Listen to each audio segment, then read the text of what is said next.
we have the pleasure of meeting Derrek. It sounds like Jericho.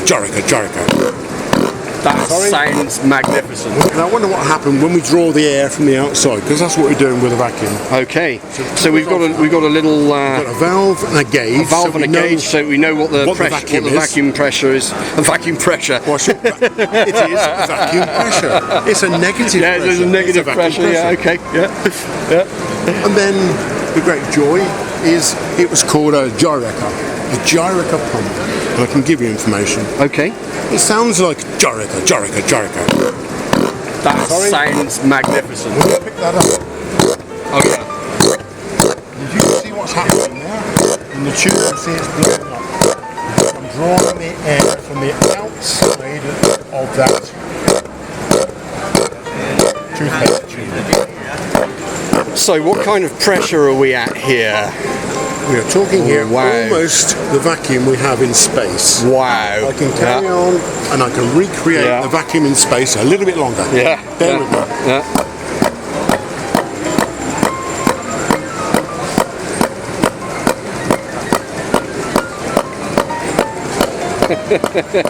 So is this a cheap way of getting a toothpaste back into your toothpaste tube then? It is. Yeah. I do other experiments as well, which are also equally. Derrek, I'm sorry, bad joke, It's not a bad joke because it's typical what people might ask, enter their mind. So what we've got there now, as you can see, is a full vacuum. It's a full pressure. So brilliant, yeah, absolutely. In there is the pressure in space.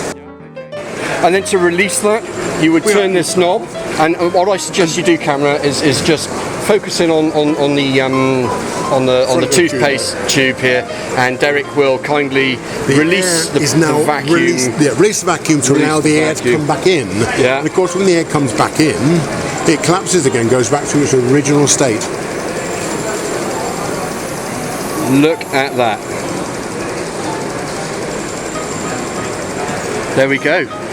Derrek, absolute pleasure. Thank you very much indeed. Really, yeah, it's very good footage. Thank you very much.